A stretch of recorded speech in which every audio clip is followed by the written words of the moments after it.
It was a sort of physical thing. And look to the future when Charles eventually inherits his mother's crown. He has been brilliant in waiting, because my God, that's been a long time in waiting.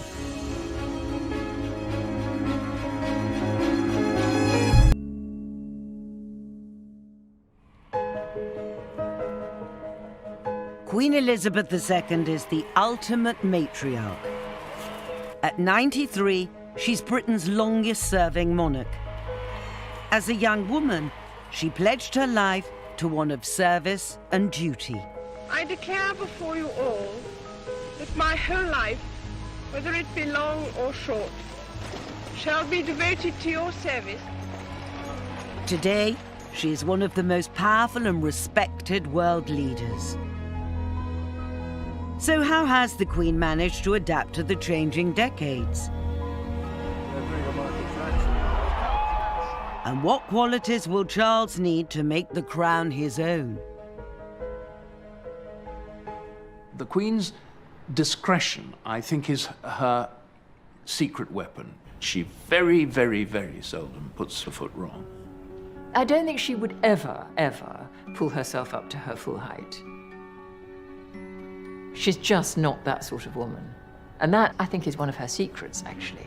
Poise, dignity, gravitas, immense stamina. It is a 24/7 job. It's not one of those jobs that you can say, oh, I'm not going to work today. My lords and members of the House of Commons. As head of state, much of the Queen's work requires a serious, steadfast approach. The Queen works every single day of the year, and when I say work, they are her red boxes. Red boxes have government papers, and she doesn't get these boxes once a day. She sometimes gets them 3 times a day. Yet those that know her reveal she has a much more mischievous side.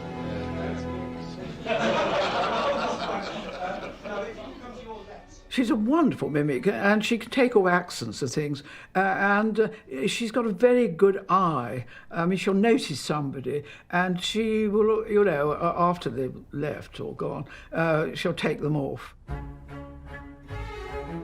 Every year, the Queen goes into a toy shop at Balmoral and buys a number of small toys for the children. And while she was in the shop, this American lady said to her, "Gee, honey, you look just like the Queen." The Queen said, "How reassuring."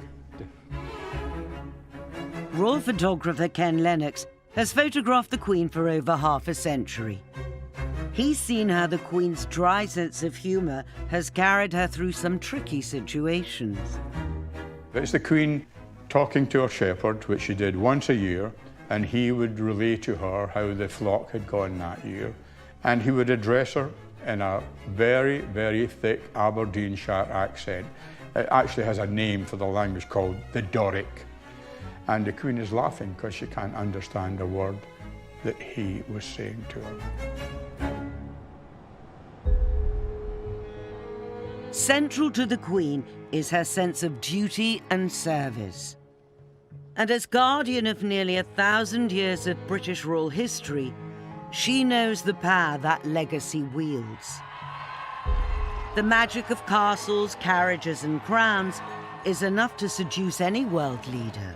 She's met pretty much anyone and everyone of substance from the middle part of the 20th century onwards.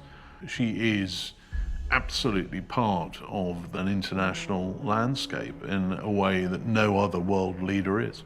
She recognizes, I think, that she is not famous because of who she is, but it's because of what she is. She knows all these world leaders are coming to meet the monarch. Therefore, she is able to be utterly, utterly professional. That professionalism was tested during Donald Trump's first visit to the UK as president in July 2018.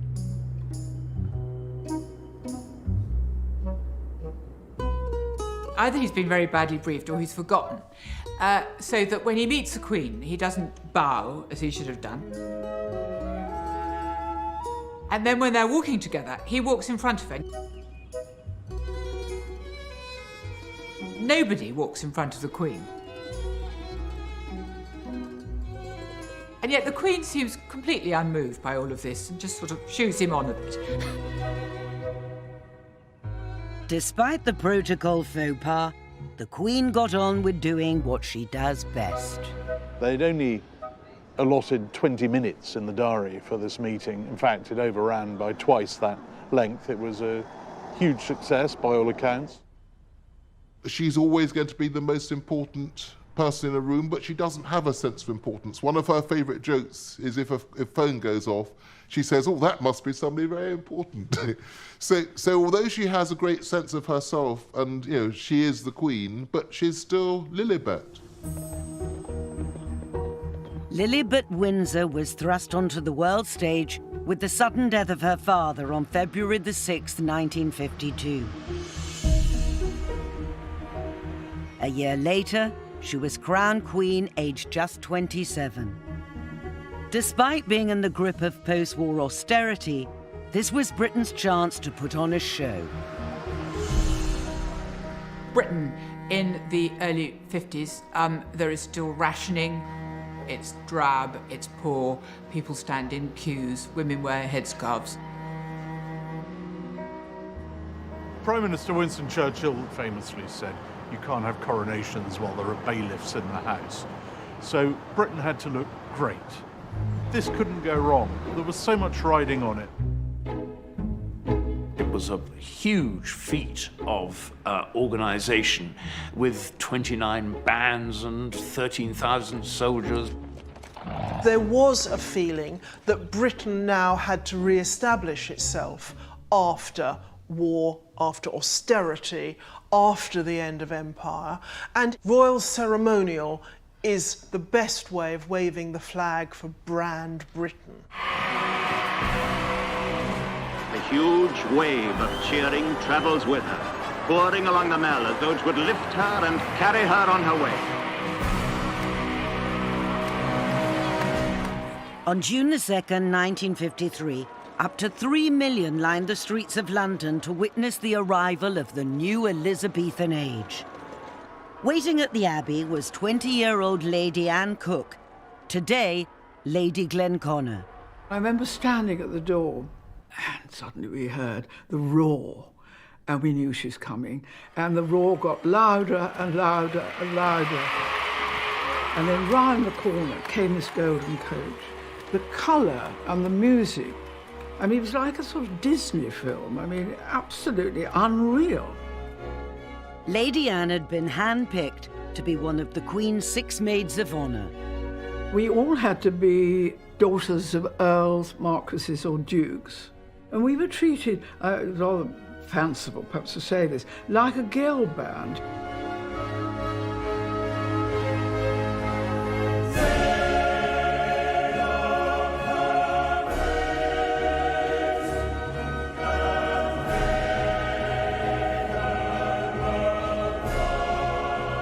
There I am, the little one, almost touching her. Lady Mary Bailey Hamilton was just 19. Today at 85, she's rarely spoken in public about her role as a maid of honour. I got the best place because I was the smallest.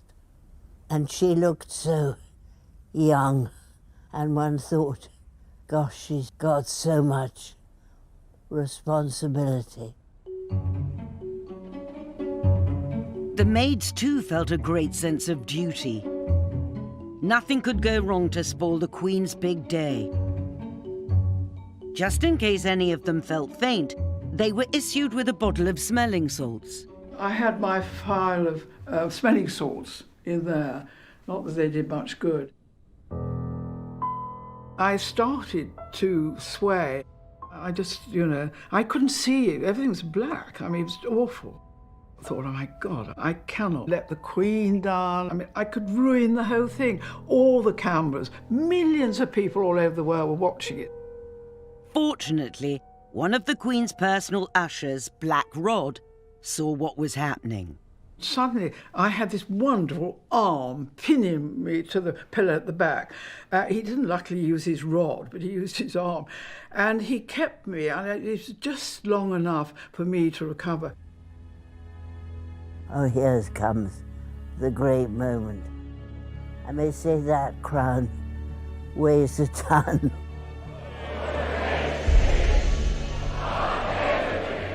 We all thought we were part of history.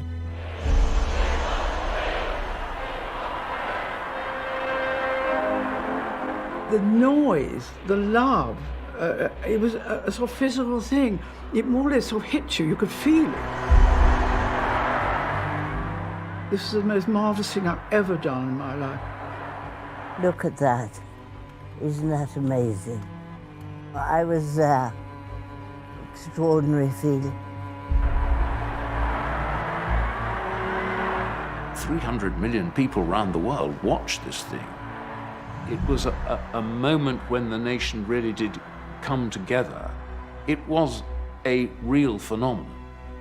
Really, very few people now have a personal memory of it. But it stands on the horizon of the past, a sort of glowing moment in our history.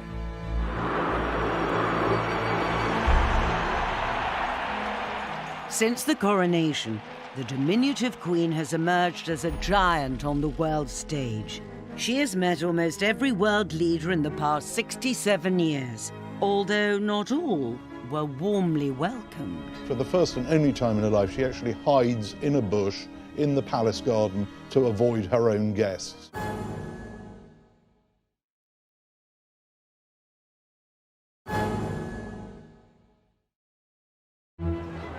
For more than 6 decades, a huge part of the Queen's success has been her visibility.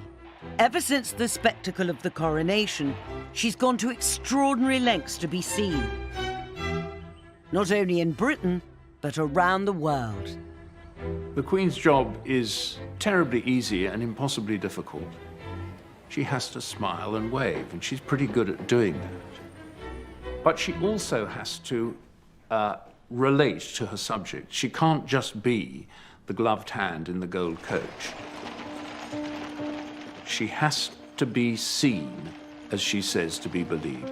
She knows that people have come to see her. She knows how important that is. She recognizes that there's something that is a big deal in people's lives, something that they will talk to their children and their grandchildren about the day they met the Queen. I remember in Kingston, Jamaica, the Queen was determined to do a walkabout. She said, I'm Queen of Jamaica, I will go to downtown Kingston. So she began this walkabout, and the ladies are saying, nice, nice, nice, and they're putting their arms around her. I'm afraid the bodyguards practically lifted her up and threw her into the back of the Land Rover. But she wanted to be seen, and she wanted to meet the ordinary people. Wesley Kerr was royal correspondent throughout the 90s. He regularly accompanied the Queen on overseas visits. She knew that my father was in Jamaica, so she said, did you see your father, Mr. Kerr? And I said, yes, he came down and and he said, did he see me? She wanted to know that the work that she was doing was having a reaction. One of the Queen's secrets is her trademark block colour outfits. At a little over 5 feet, she's learned how to stand out in a crowd. Once upon a time, monarchs were very identifiable because they were wearing crowns and they had jewels and they were sitting on thrones. That is no longer the case. People are going to queue up behind barriers and wait for hours for a glimpse of their monarch. Then she's got to be looking the part. And the Queen looking very bright and summery in turquoise and yellow. Where clothes are concerned, it matters terribly to her. Margaret Thatcher made an extraordinary overture to her when she became Prime Minister. She asked her whether she should consult the Queen about their dresses not clashing. And she got a very chilly note back from the palace saying, "The Queen does not notice what other people are wearing." She's got to stand out. That's why she does wear primary colours. That's why you will see the hat in a crowd of thousands, and that's for a very good reason. As she once said to one of her dressers, "I can't wear beige because no one will know who I am." The Queen's eye for making a statement goes right back to her coronation. Her dress, which took 8 months to create, was embroidered with flowers from both Britain and the Commonwealth in gold and silver thread. She looked incredible. It was a most beautiful dress, heavily embroidered, with all the symbols of the rose and daffodil. The maids, too, each had dresses which were equally ornate. Brings back memories, does it? Certainly does. I couldn't get into them now. The point was that they are tremendously embroidered down the back, because we were seen from the back a lot. But as you can see, it wasn't lined. And here you can see where the embroidery is extremely prickly. But we were so proud of them. Throughout the months of preparations, every effort was made to keep their dresses a secret. The last rehearsal, we were told to wear our dresses. They said, wear a shawl, to hide it. Well, when we left the Abbey, there was quite a wind, and my shawl got whisked away, and to my horror the next day, front page, she didn't know it was a secret. And I thought, oh, help, how awful. The Duke of Norfolk is bound to ring me up now and say, look, I'm terribly sorry, Anne, but you can't take part. It is a piece of history. Lady Mary has also kept her precious dress. Well, what I think is lovely is that I can show it to my children and grandchildren. I haven't got any great-grandchildren yet, but hopefully I will have soon, and they will think, goodness me, what's that? Because it was very beautiful. This dress is on stamps, it's on coin, everywhere. You turn on the television, quite often there's a picture of the Queen at her coronation with us behind carrying the tray. It's an iconic dress, isn't it? Nearly 70 years later, the coronation still stands as the finest example of British royal pomp and pageantry. As a young queen, Elizabeth was quick to learn the power of perfectly executed royal ceremony.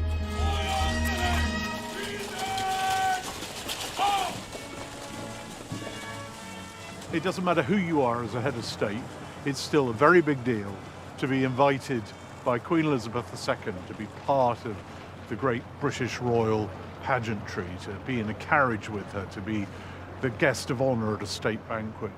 It's one of the great tools, if you like, in the British diplomatic armoury. The Queen pays the most extraordinary attention to detail. She cares passionately about the accommodation that visiting heads of state will have. She will inspect the rooms herself. She will choose what books should go by their bedside. When she gives a banquet, she will inspect the table, and everything is done with a tape measure. She is a very, very accomplished hostess. While it is the Queen's job to wine and dine, it's not her job to choose her guests. That's the preserve of the government of the day. And occasionally, the guest list has caused considerable panic at the palace. Yes, indeed. Every now and then over the years, I'm afraid the government has invited one or two shockers. President Mobutu of Zaire was definitely a low point, particularly when his wife smuggled her pet dog through customs.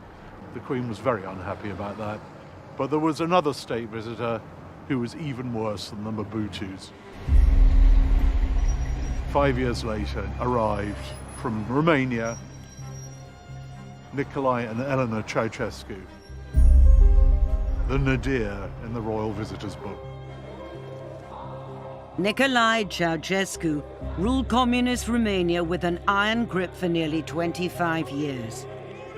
Yet despite his despotic reputation, by the mid-1970s, he was willing to stand up to the Soviet bloc.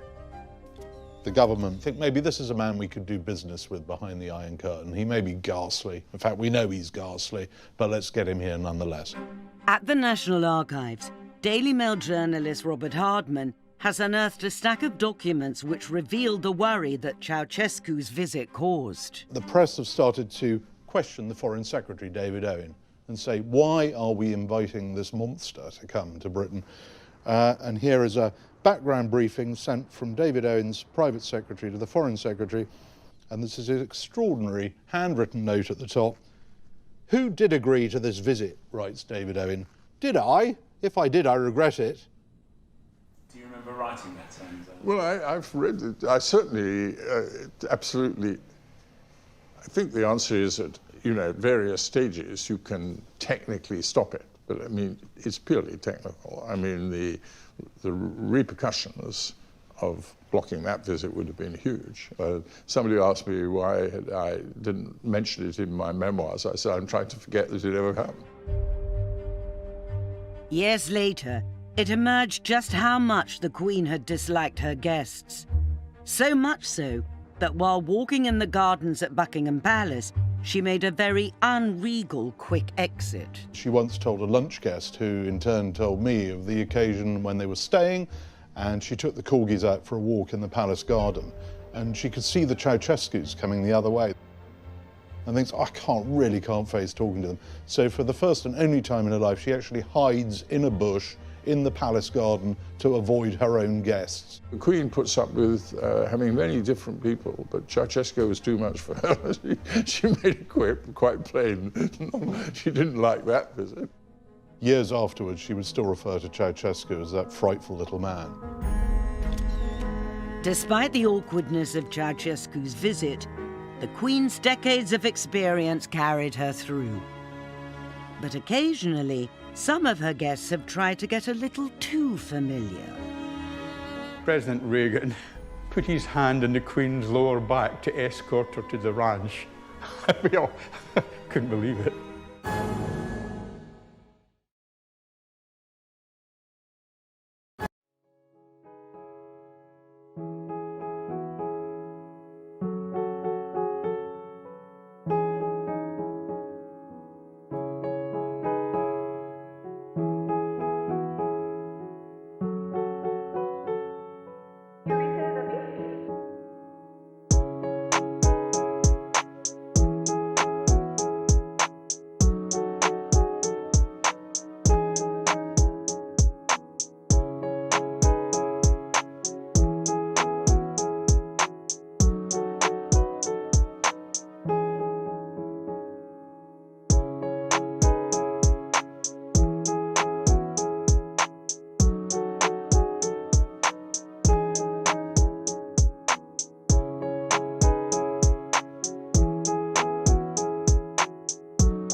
With the Queen's record-breaking reign spanning nearly 7 decades, she has been a constant in an ever-changing political landscape. From the Suez Crisis to the miners' strike, 9/11 to Brexit, the Queen has seen it all. She has got more political experience than anybody else in the world. She's had the red boxes delivered to her ever since the 1950s, and so she knows exactly what's going on. For the Queen, her vast experience affords her great power. As such, she can humble even the most formidable of political beasts. In 1969, US President Richard Nixon came to tea at Buckingham Palace. Nixon, a really shrewd politician, extremely hard-nosed, and yet he comes to Buckingham Palace and his knees turn to jelly. It's a most extraordinary thing. I think it's to do with the ineffable prestige of a monarchy that goes back to, you name it, William the Conqueror, Ethelred the Unready. And I think somebody like Nixon realizes that he's touching the hem of history, really. It's magic. During her reign, the Queen has met 11 sitting US presidents. Always welcoming, she has played a large part in developing the so-called special relationship. Yet few got as close as the flamboyant actor-turned-president, Ronald Reagan. Ronnie Reagan come out and he's got cowboy boots on and he stuck his heel into the gravel and scraped a line for us to stand on.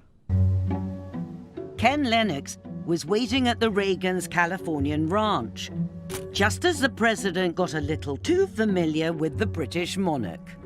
The Queen arrives by car, she gets out, the President greets her, and they turn to do a photograph.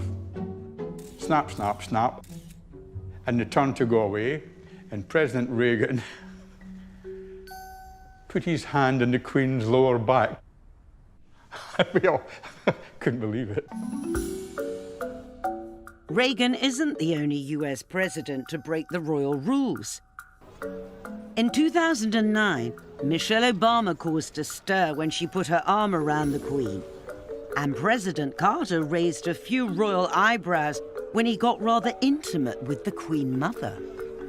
Jimmy Carter kissing the Queen Mother on the lips, and she taking an abrupt step back and saying that, well, no one had done that since her husband died. It's not just over the pond that the Queen works her magic. From day one in the job, she pledged her commitment to the new Commonwealth. Unlike the Empire, which ultimately depended on force, the Commonwealth is entirely a matter of soft power, much of which is forged by the Queen. She took it on when it was just 8 members. It's grown to 53. Many people predicted it was going to fall apart. The fact that it didn't is down to Queen Elizabeth II. As a young black person growing up here in the 60s and 70s, the only major public figure you would see, as it were, with black leaders as an equal, dancing with Kenneth Cowan or greeting Mandela, it was the Queen. She makes no distinction between people of different races. The Queen has realized that she must stick up for the nations of the Commonwealth, many of which were Republican. They weren't even monarchists, but she's the head of the Commonwealth, and this has been a major achievement in her reign. I feel enormously proud of what the Commonwealth has achieved, and all of it within my lifetime. Prince Philip called her the psychotherapist of the Commonwealth, that she knows all the leaders, she hears their problems, and they see her as a kind of mother figure. Mother, wife, Queen. The job requires Elizabeth to play them all, and much more besides. Yet despite being the most famous face on earth, being monarch can be an isolating job. You are guardian of a whole heap of secrets you can't even share with your husband. You spend a lot of time with strangers. You are expected to know exactly why you're somewhere, why the people you're speaking to are there. I think it's a very lonely job, a very lonely job. But the Queen has a secret weapon, or as she put it, her strength and stay.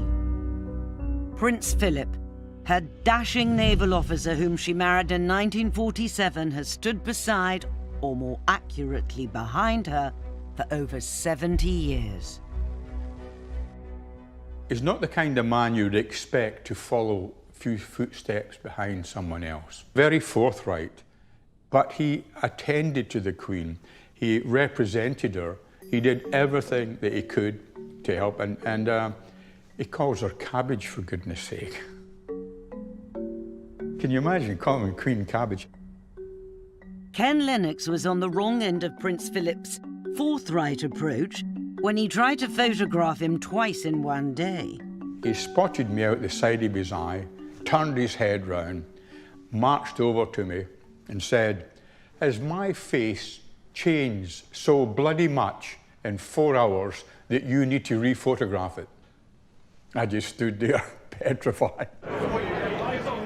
Yet despite Philip's brusque nature, when called upon to do his duty, he was the first in line to swear his allegiance to his new Queen.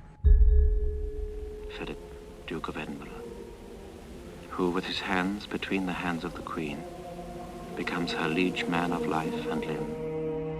This is the moment where he is subordinating himself and his role to supporting the Queen. He is dedicating his life not just to her as husband, but as defender, as her number one, if you like.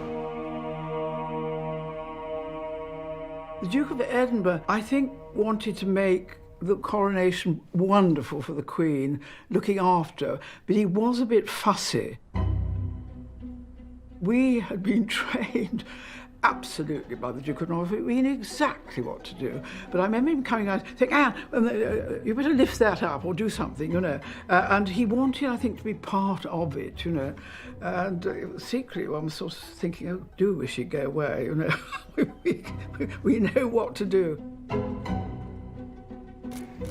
After the coronation, the Queen and Prince Philip undertook a marathon 6-month tour of the fledgling Commonwealth, becoming the first ruling British monarch to set foot in Australia and New Zealand. Her arrival sent the locals into a frenzy of patriotic fervour. This is the first time that I have spoken to New Zealanders in their own homeland. There was something almost medieval about that coronation tour. People were completely carried away. There was one town where they'd made a very special red carpet for the Queen to walk along, and after she left, no one could agree what should happen to it. So they cut it up into tiny pieces, and everyone in the town got a tiny piece of the carpet as a souvenir. In another town, everyone wanted a piece of the royal loo paper in the hotel that had been set aside for the royal rest stop.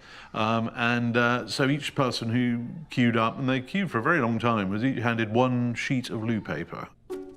Everyone's always pleased to see the Queen, but that country, they pulled out so many of the stops. Some sheep farmers even dyed their sheep red, white and blue. Since the coronation, the Queen has visited well over 100 countries. Today, she is the world's most travelled monarch.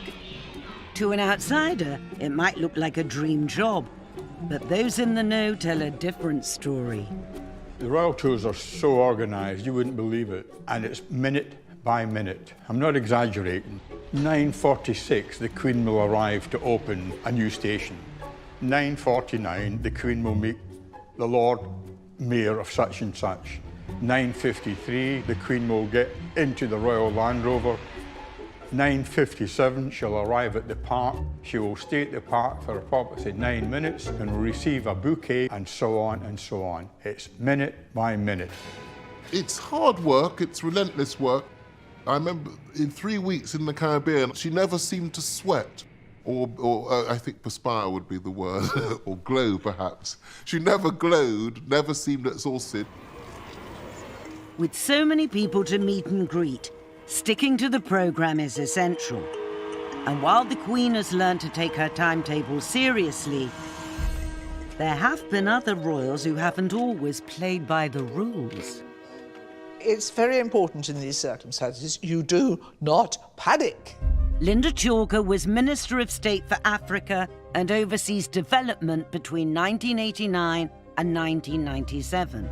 She organised several royal tours, including a trip to Nepal where Princess Diana went missing in action. One evening, when we had gone to bed, there was a knock, knock, knock on the front door. Did I know where the princess was? I said, what? She decided, having been invited by the Crown Prince to go out in his motor sports car, to go out with him. He had the roads closed off, and they had a little trip round the roads of Kathmandu. When the errant princess returned, she was unscathed but unrepentant. I said, that was a bit risky, Ma'am, wasn't it? It was all right, she said. It was fun. It's important never to panic, if you can avoid it. Now aged 93, the Queen has more than done her duty for the nation. But what does the future hold for the crown? We're not anything like prepared. Impossible act to follow.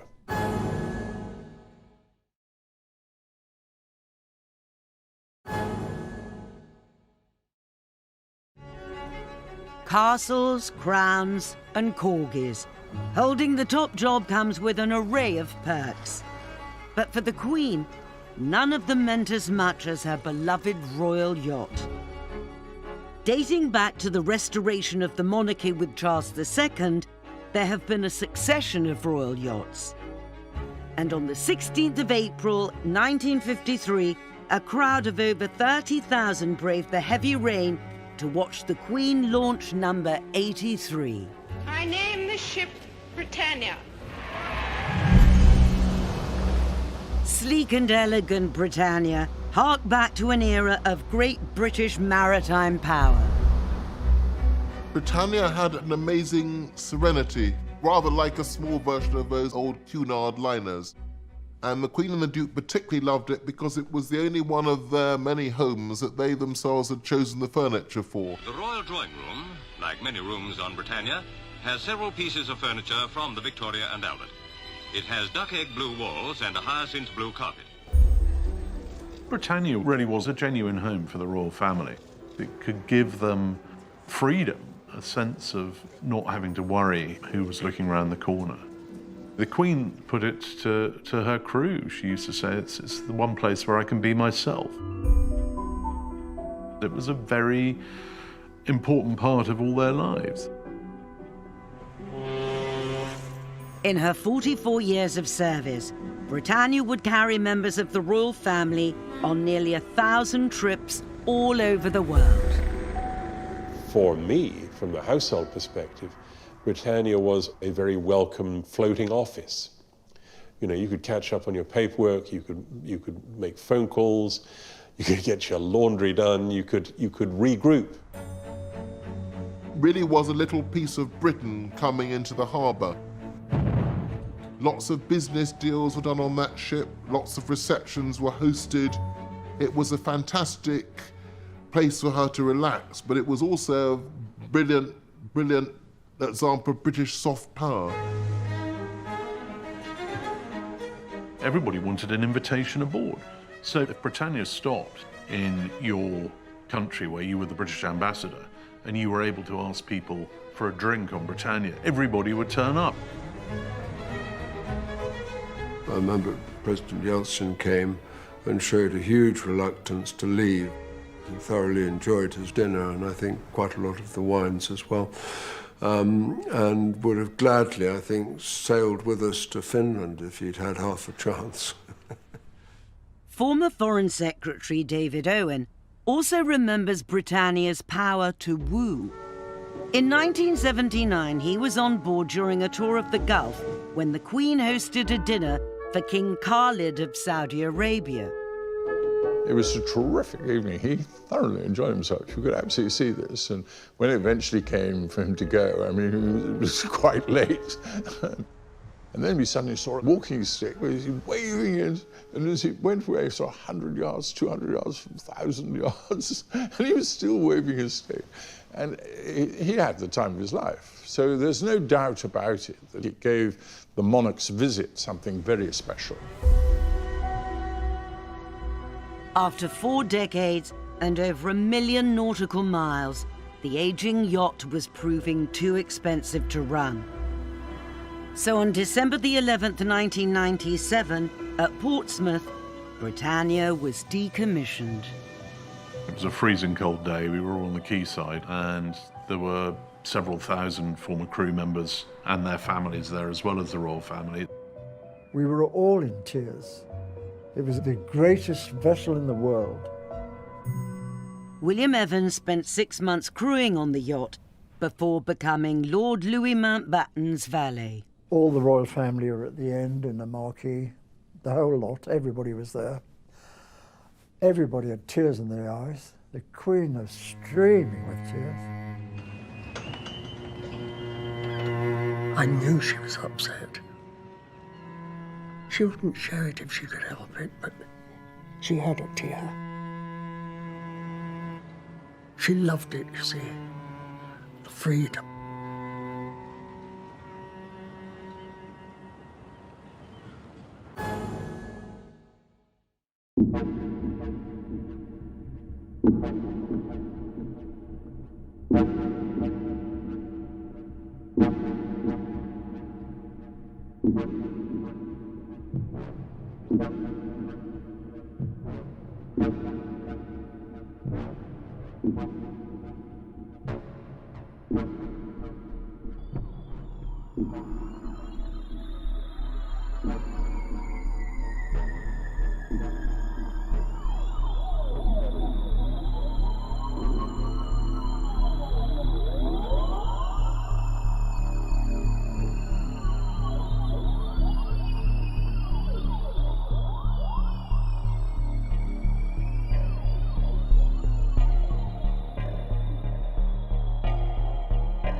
Britannia's decommissioning signaled the end of an era. At 93, the Queen has ruled longer than any other monarch in our history. But unavoidably, there will one day be a change of reign. I fear that we're not anything like prepared for the end of the present Queen's reign. So whatever follows is inevitably going to be a bit of an anticlimax. Oh, dig that crazy rhythm. Crazy, insane. Right. I think... Prince Charles will be king, and he will be the best prepared monarch that this country has ever had. Charles has spent much of his tenure as Prince of Wales being outspoken on a range of issues from homeopathy and politics to the environment and architecture. What is proposed seems to me like a monstrous carbuncle on the face of a much-loved and elegant friend. He's written his spidery letters to ministers asking the sort of questions that we would want answers to. But he won't be able to do that when he becomes king, because constitutionally he'll have to keep his mouth shut. Diana very famously said, I don't think he should be king. Charles has too many servants, spends too much money, whereas the Queen has always been frugal. I mean, stories about Charles's bed being taken to a house that he's going to spend the weekend in and stuff like that. He denies some of them, but everyone involved says, yes, he does. Charles's personal life, too, has often dominated the headlines. He's got a lot of uncomfortable baggage that the Queen never had. She emerged absolutely pristine onto the throne. He has had a very rackety past. He could do the crucial thing which a monarch shouldn't do, which is to divide opinion rather than unite it.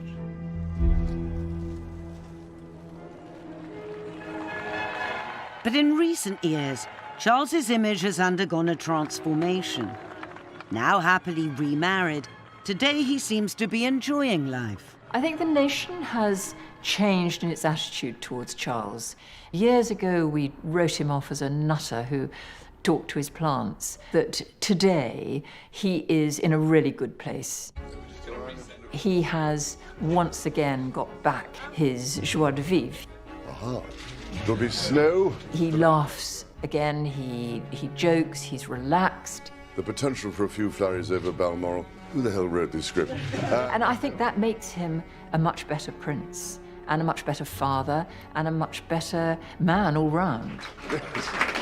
You take something like the Prince's Trust, which he started with the contents of his Royal Navy pension in the 70s, and it's become now the largest charitable network in this country. He's used his position to make a serious, tangible difference to the lives of a lot of his future subjects. He is a man who is utterly, utterly dedicated to hard work. He has been brilliant in waiting, because my God, that's been a long time in waiting.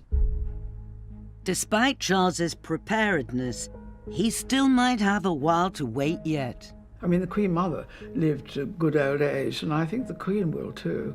I mean, she's very, very fit. I mean, she's riding. I mean, I saw her riding the other day. Years ago, I remember one of her private secretaries telling her that Queen Juliana of the Netherlands had abdicated. And the Queen just looked at her and said, typically Dutch. There is no question the Queen will abdicate. Queen Elizabeth's record-breaking reign has spanned nearly 7 decades of extraordinary economic, technological, and political change. In that time, she has had to balance love with duty. You're not just marrying a person, you're marrying a job. Seen fairy tale marriages become the stuff of nightmares. We were living a lie. We were covering up for the fact that the marriage was dead. Watch her family become embroiled in scandal and gossip. Princess Margaret was so much younger than him, and people were very shocked. They felt he'd taken advantage. And suffered great personal tragedy and loss. The flames seemed to be 200 feet high. You could see it in her face. The emotion was palpable. Yet through it all, Queen Elizabeth II has remained resolute. So much so that whilst around the world other monarchies have fallen, the British crown has not only survived, but thrived. Today, the future of the House of Windsor seems assured. It is an institution that works really well for this country, because it is set apart from the grubby business of politics. As King Farouk of Egypt said, shortly before his own throne went south, very soon there'll only be 5 kings left: the kings of hearts, spades, diamonds, clubs, and the King of England.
Century onwards. She is absolutely part of an international landscape in a way that no other world leader is. She recognises, I think, that she is not famous because of who she is, but it's because of what she is. She knows all these world leaders are coming to meet the monarch. Therefore, she is able to be utterly, utterly professional. That professionalism was tested during Donald Trump's first visit to the UK as president in July 2018.